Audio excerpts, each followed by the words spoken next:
wabarakatuh. Halo Tribuners, kembali lagi di tamu kita bersama saya Clara Amanda. Nah, hari ini Tribuners kita bakalan ngebahas suatu hal yang sangat menarik nih, yang sangat diminati oleh masyarakat, oleh anak muda khususnya pada saat ini, yaitu kita akan bahas nih tentang entrepreneur. Nah, tapi sebelum kita bahas nih seputar entrepreneur dan detail-detailnya, kita perkenalan dulu nih sama narasumber kita yang ada di sebelah Clara. Hari ini ada Bang Rindal, silakan Bang perkenalkan dan sapa Tribuners. Halo Tribuners, saya Rindang Desmanta. Saya punya bisnis itu namanya Es Pala, minuman kekinian yang dibikin dari buah pala. Oke Tribuners, jadi Bang Rindang ini beliau punya suatu bisnis itu Es Pala. Nah, menarik bukan? Nah, gimana sih ceritanya sebuah sebuah rempah gitu ya Bang, es pala itu bisa dijadikan minuman kekinian. Nah, kita bahas ya gimana menariknya. Tapi sebelum itu nih Bang, kita mungkin sedikit cerita nih, gimana sih perjalanan Abang bisa menjadi seorang entrepreneur gitu. Oke, kalau menjadi seorang entrepreneur sebenarnya udah dimulai dari zaman kuliah ya. Pas kuliah itu saya coba bikin usaha kecil-kecilan gitu-gitu, udah macam-macam. Ada yang bikin kaktus mini, ada yang pernah jadi dropshipper kaos. Dan yang paling unik pernah bikin speaker dari bambu gitu. Macam-macam itu pas kuliah. Nah, pas udah fokus nih sekarang, jadi sebelumnya itu saya pernah bekerja sebagai banker di Bank Syariah. Itu di Aceh, dapat penempatannya. Nah, pas di Aceh, disinilah mulai mengenal buah pala, begitu. Ternyata buah pala ini, buah aslinya itu kayak ada harum-harum spesial otentik pala gitu. Jadi dicari tahu, dimana sebelumnya kita taunya pala itu hanya sebagai rempah. Ternyata buah pala ini dengan pengolahan yang tepat bisa dijadiin minuman, begitu. Jadi awalnya dulu pekerjaannya sebagai seorang banker gitu. Nah, gimana nih ceritanya Abang istilahnya mengambil resiko ya? Sekarang nggak jadi banker lagi ya? Enggak. Mengambil resiko dari yang bisa dikatakan banker sudah cukup menjamin kehidupan, terus tiba-tiba berbelok arah nih untuk mengambil resiko menjadi entrepreneur. Gimana ceritanya tuh Bang? Kalau ininya, kenapa beralih dan berani mengambil risiko yang baru? Sebenarnya banyak sih alasannya. Pertama dari ini ya, dari alasan-alasan keluarga, karena jauh dari keluarga gitu-gitu. Jadi karena saya itu sebagai ODP di bank, jadi risiko pindah-pindah daerah di seluruh Indonesia itu selalu ada begitu. Biasanya kalau anak-anak ODP itu 2 tahun pindah, 2 tahun pindah, dan pindahnya itu dari Sabang sampai Merauke gitu. Jadi jauh dari keluarga, makanya memutuskan untuk keluar. Yang kedua, karena di Aceh itu saya melihat ada potensi yang masih belum dimanfaatkan di buah pala gitu. Nah, memberanikan diri untuk mengambil risiko dan masuk di dunia wirausaha lagi setelah bekerja sekian tahun dengan membawa buah pala begitu. Jadi pertimbangan awalnya itu karena jauh dari keluarga. Jauh dari keluarga. Tapi sangat berani loh Bang. Entrepreneur ini bisa dikatakan persentase untuk gagalnya itu kan cukup besar juga. Bila manajemennya kurang gitu kan Bang. Tapi itu sangat luar biasa Bang, bisa memberanikan diri dari pekerjaan yang sudah menjamin untuk lepas dan menjadi entrepreneur seperti itu. Nah ini Clara dengar Abang juga dulu kemarin ini tahun kemarin lebih tepatnya ya, juara 2 ya di kompetisi yang diadakan oleh Uda Wagub gitu. Nah, gimana ceritanya tuh Bang? Gimana impactnya juga dari proses lomba itu sampai sekarang di usaha Abang? Jadi tahun kemarin itu yang lomba diadain Uda Wagub, itu namanya MEC yang ngadain, itu Minang Entrepreneur Connect, itu ngadain lomba wirausaha untuk millennials di Sumatera Barat. Nggak harus domisili Sumatera Barat, cuman dia punya darah asli Sumbar walaupun di Aceh, di Jakarta, apa di bagian Indonesia lainnya. Selama dia punya identitas Sumatera Barat, itu diikutin lomba Minang Entrepreneur Connect ini. Dan kebetulan tahun kemarin itu pas baru mulai-mulainya merintis Espala tuh. Waktunya cocok, langsung tuh diikutin ke lombanya. Dan alhamdulillah dapat peringkat 2. Begitu. Nah, untuk impact-nya sendiri tuh Bang, gimana setelah menang lomba itu ke usaha Bang sekarang? Kan tadi usahanya juga baru mulai ya kan? Iya. Udah berapa tahun usahanya Bang? 1,5 tahun lah sekarang. Oke, 1,5 tahun. Nah, gimana tuh impact-nya dari perlombaan itu Bang? Itu banyak banget sih impact-nya, mulai dari penambahan link, jaringan, kenalan-kenalan di teman-teman dunia wirausaha, terus juga yang yang penambahan modal usaha itu dari lomba. Jadi selain dari tabungan pribadi, itu modal usaha dari hadiah lomba-lomba gitu. Wah. Jadi Tribuners ternyata untuk menjadi entrepreneur ini perlu juga ikut kompetisi seperti itu ya Bang. Ternyata kompetisi itu menambah cukup banyak support gitu ya untuk usaha kita gitu. Nah nih, kenapa Bang nih memilih untuk menjadi entrepreneur? Tadi kan udah diceritakan kalau jadi entrepreneur ini udah sekitar dari kuliah gitu kan. Kemudian juga berani melepas pekerjaan yang sudah menjamin untuk memilih entrepreneur. Kenapa nih Bang alasannya? Jadi dulu itu yang namanya anak kuliah kalau udah wisuda ya. Jadi alaminya itu merantau dan mencari pekerjaan gitu-gitu karena untuk langsung berwirausaha kayaknya masih terlalu besar tantangannya buat anak-anak yang baru tamat kuliah. Nah, jadi nyari kerjaan dulu dan dapet itu yang pekerjaan yang sebenarnya yang ini ya punya kepastian karir yang sangat jelas ya sebenarnya. Udah dijalani tuh beberapa tahun di bank. Ternyata panggilan jiwanya ya emang di dunia wirausaha gitu. Jadi pas di bank itu saya kan di bagian ini ya di relationship manager. Jadi banyak berhubungan sama nasabah-nasabah yang punya usaha. Begitu. Jadi kelolaan waktu itu ada sekitar 300-an nasabah yang punya usaha.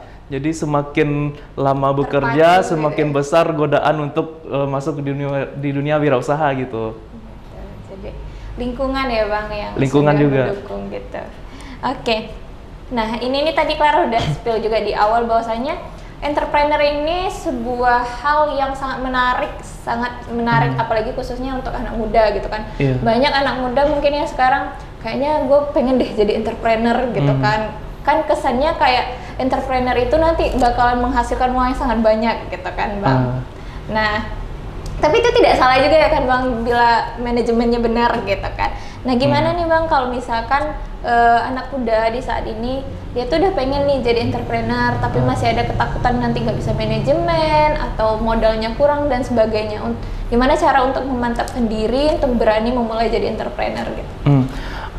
Jadi saya kan termasuk yang sangat baru ya di dunia wirausaha. Jadi untuk masuk di dunia wirausaha itu idealnya kalau menurut saya pribadi itu kalau teman-teman yang udah baru selesai wisuda itu bagusnya kerja dulu. Kerjanya nggak harus di tempat kerja yang udah profesional yang formal gitu-gitu. Bisa juga kerja di tempat-tempat startup yang masih merintis. Jadi kita udah tahu lingkungan dunia entrepreneur kayak gimana gitu. Minimal kerja 3-5 tahun dulu, belajar dulu gimana dunia pekerjaan, nanti udah menguasai baru tuh kalau mau bikin usaha ya langsung bikin gitu. Oke. Jadi pertama itu modalnya adalah pengalaman dulu ya Bang? Pengalaman. Oke, jadi Tribuners yang di luar sana yang ingin nih punya keinginan untuk jadi seorang entrepreneur biar keren, biar apalah gitu kan. Nah, pengalaman Tribuner sangat penting gitu. Jadi jangan terlalu berani mengambil resiko untuk memulai menjadi pengusaha tapi nggak ada modal dari pengalaman seperti itu. Nah, nih kalau orang yang udah mulai usaha nih Bang, tapi lagi semangatnya usaha nih, nah ketemu sama kegagalan. Nah itu gimana tuh Bang? Ya namanya usaha, kalau kayaknya di mana-mana kita udah tahu ya kalau dunia usaha itu identik dengan kegagalan gitu kan ya. Iya. Jadi walaupun gagal di suatu bisnis itu coba aja, coba terus. Biasanya kalau menemukan kegagalan bakal ada pintu baru lagi yang punya peluang gitu. Apakah misalnya dari usaha saya sendiri nih di Espala, itu trial error bikin menu-menu baru dari nyampur-nyampur racikan. Istilahnya kalau di dunia minuman itu mixologis. Mixologis, jadi mencari menu baru untuk nantinya masuk ke dalam varian di outlet gitu. Waktu itu pernah gagal dibikin minuman buah pala memakai bunga rosella. Yang warna merah tuh ya Bang? Warna merah, yang kayak dibikin teh tapi warna merah gitu ya, bunga rosella. Kita udah bikin, udah rilis, ternyata setelah jalan sekian minggu racikannya itu nggak masuk gitu. Yaudah itu kan gagal tuh istilahnya. Ya udah langsung di-cut. Terus kebuka pintu baru lagi, gimana kalau dicampur sama ini, dicampur sama itu gitu. Jadi sebenarnya kegagalan ya membuka jalan baru lagi gitu ya Bang, tergantung gimana kita cara menghadapinya kali ya Bang ya. Nah kalau yang ini yang benar-benar baru nih misalnya, banyak loh sebenarnya wadah untuk berwirausaha. Sekarang udah banyak reseller, dropshipper gitu-gitu. Itu kan istilahnya risiko nggak kita yang nanggung kan supplier gitu. Jadi kita tinggal berusaha aja untuk melakukan bisnis sebagai reseller atau dropshipper gitu. Kalau memang ingin meminimalisir risiko dulu gitu. Jadi Tribuners itu solusinya ya. Jadi buat Tribuners yang minat nih untuk bikin usaha tapi masih takut untuk ambil resiko, bisa jadi reseller atau dropshipper ya Bang ya. Oh ya, satu lagi nih yang reseller sama dropshipper tadi. Jadi kita udah bikin bisnis baru lagi, itu namanya Mobu. Mobu itu mood booster. Jadi kayak snack. Sekarang yang udah rilis itu kerupuk kulit tapi dikasih bumbu pedas balado. Nah dari sini kita membuka peluang untuk apa itu teman-teman mahasiswa yang pengen baru belajar untuk berbisnis, apa yang udah pekerja profesional yang pengen ada usaha sampingan, itu kita fasilitasi di bisnis yang baru ini di Mobu. Buat Tribuners yang mau jadi reseller nih, ada nih peluang, silakan hubungi abangnya nanti. Kita lanjut nih Bang. Nah tadi Clara mention juga bahwasanya Abang mulai usaha ini karena nggak mau jauh dari keluarga gitu kan. Salah satunya itu. Nah seperti yang dilihat saat ini mungkin pikiran orang tua yang masih awam gitu kan, entrepreneur ini mungkin cukup beresiko gitu kan. Nah untuk Abang sendiri gimana sih pengaruh lingkungan sekitar untuk Abang dalam membangun usaha ini gitu? Sebenarnya kalau dari lingkungan keluarga ya, dari lingkungan orang tua itu sebenarnya kurang mendukung. Karena orang tua dua-duanya PNS tuh. Otomatis PNS dan itu generasi yang udah lama, dia udah merasa aman dan terjamin kehidupannya tiap bulan. Dan anaknya sendiri udah aman dan lebih terjamin lagi tiap bulannya itu untuk mengambil keputusan untuk berwirausaha, pastinya kurang mendapat dukungan ya dari orang tua. Tinggal kita sendiri untuk membuktikan. Biasanya kalau orang tua itu kalau dengan kata-kata ya nggak bakal segampang itu percayanya gitu kan ya. Jadi langsung aja dibuktikan sendiri kalau kita itu bisa berwirausaha. Jadi kalau saya sendiri dulu pas masih kerja itu sambilan tuh kerja tiap hari Sabtu Minggu, kalau libur itu udah mulai bikin racikan-racikan es pala. Jadi di awal kita bikin pakai botol, dibikin frozen gitu. Frozen, terus Seninnya dibawa ke kantor, ditawarin ke teman-teman kantor, banyak yang suka, ya udah makin lama makin dikembangin lagi gitu. Jadi buat Tribuners yang mungkin orang tuanya masih menantang nih untuk jadi entrepreneur, mungkin bisa dicoba dulu, lebih ke buktiin ya Bang, kalau misalkan diri kalian memang bisa seperti itu. Satu lagi nih Clar, cara membuktikan itu tadi pertama dari langsung turun Terus satu lagi ada cara pembuktian kepada lingkungan sekitar yang kurang mendukung. Biasanya tadi tuh banyak sekarang lomba-lomba wirausaha yang diadain. Apalagi pemerintah sekarang sangat mendukung untuk UMKM dan wirausaha baru ya. Jadi banyak yang ngadain lomba, mulai dari tadi udah Wagub itu rutin ngadain lomba khusus untuk milenial Sumbar. Itu dari lokal dan nasional pun udah banyak yang ngadain lomba. Hampir semua kementerian itu ada programnya sendiri untuk menciptakan wirausaha baru gitu. Jadi minimal teman-teman belajar dulu bikin bisnis plan yang simple-simple. Nanti udah punya blueprint bisnis plan yang simpelnya, tinggal dikembangin. Ada lomba tuh, ada lomba coba dikembangin bisnisnya, dimasukin gitu-gitu. Oke. Kayak kita di Sumbar aja nih Bang, ada program pemerintah yang 10.000 ya, 10.000 entrepreneur. 100.000 ya? 100.000 atau 10.000 gitu yang dari gubernur kita ya, pemerintahan.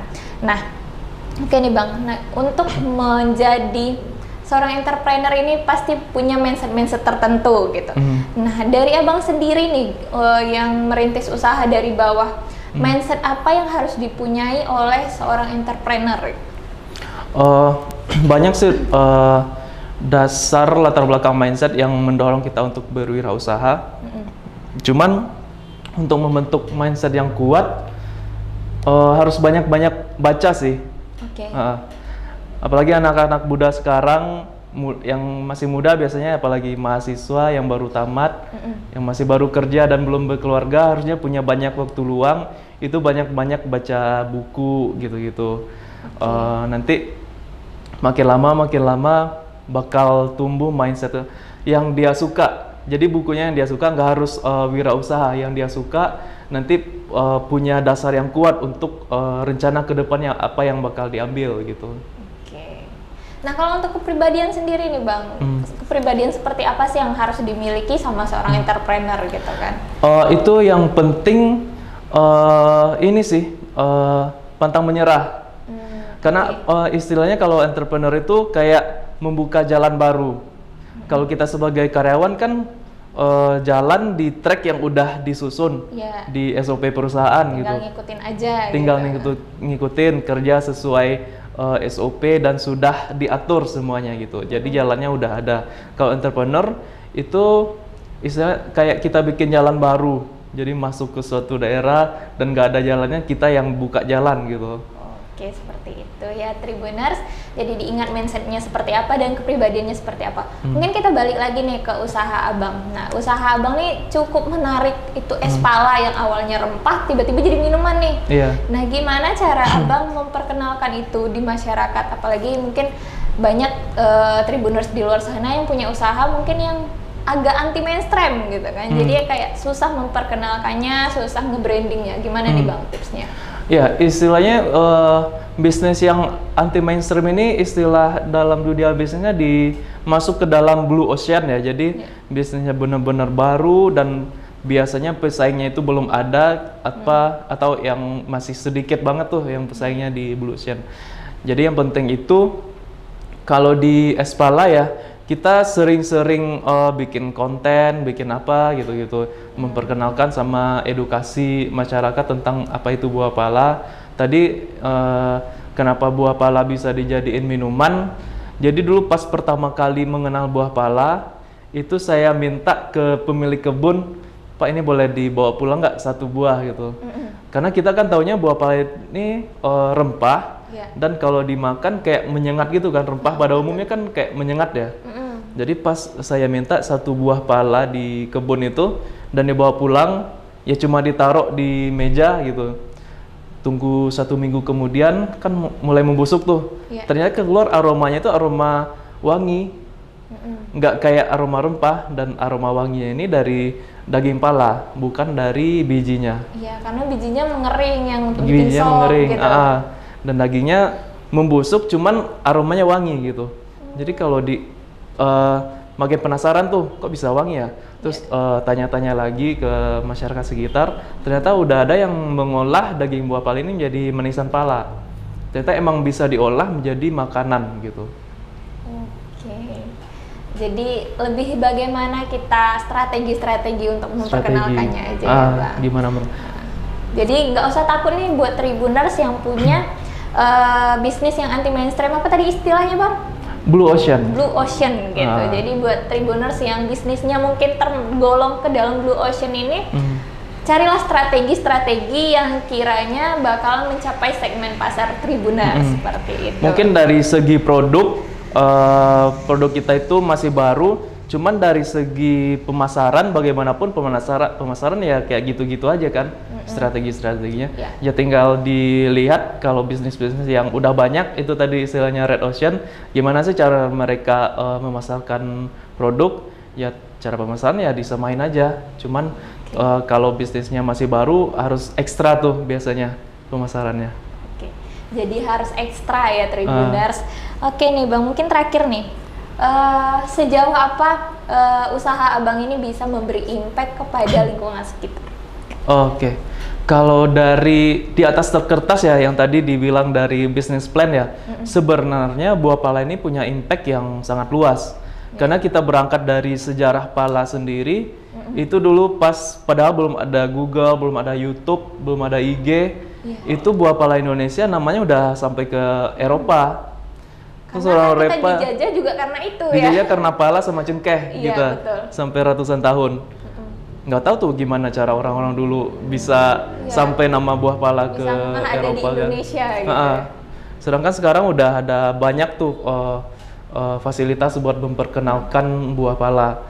Jadi untuk dampak ke lingkungan itu kita sendiri berharap buah pala ini bakal kembali dikenal di negara kita, karena banyak anak-anak muda di Sumbar aja nih, di Sumbar banyak yang nggak tahu apa itu buah pala gitu. Apalagi di daerah-daerah lain yang perkebunan palanya masih sedikit gitu. Terus satu lagi di petani pala yang udah punya kebun pala itu mereka cuma bisa menjual biji pala sama fuli. Sedangkan daging buah pala itu cuma jadi rempah tuh di kebun mereka. Jadi tiap kali panen lebih banyak yang jadi jadi limbah daripada yang dijual gitu. Padahal daging buah pala kalau kita bisa nih, apalagi anak-anak muda punya banyak inovasi, biasanya bisa dimanfaatin ininya daging buah palanya gitu. Oke. Jadi juga mengurangi limbahnya sebenarnya ya Bang, mengurangi limbah sama menambah nilai ekonomi dalam kebun pala gitu. Oke. Jadi itulah Tribuners perbincangan kita hari ini seputar entrepreneur, khususnya dari segi Merindang yang punya usaha es pala ya Bang. Nah mungkin untuk terakhir Bang, silahkan closing statementnya dan harapannya mungkin untuk entrepreneur di Indonesia. Pertama closing statement tentang ini dulu kali ya, karena saya punya pandangan yang sangat optimis tentang buah pala. Mudah-mudahan kedepannya kita yang anak-anak muda nih yang bakal menjadi menjadi pemimpin di masa depan itu bakal ngelirik kembali potensi buah pala di Indonesia. Mudah-mudahan kedepannya Indonesia bisa maju dengan buah pala lagi. Jika dulu Eropa maju dengan buah pala Indonesia, kedepannya Indonesia bahkan maju dengan buah palanya sendiri gitu. Karena tambangnya itu ada di tanah kita sendiri, bukan di luar gitu.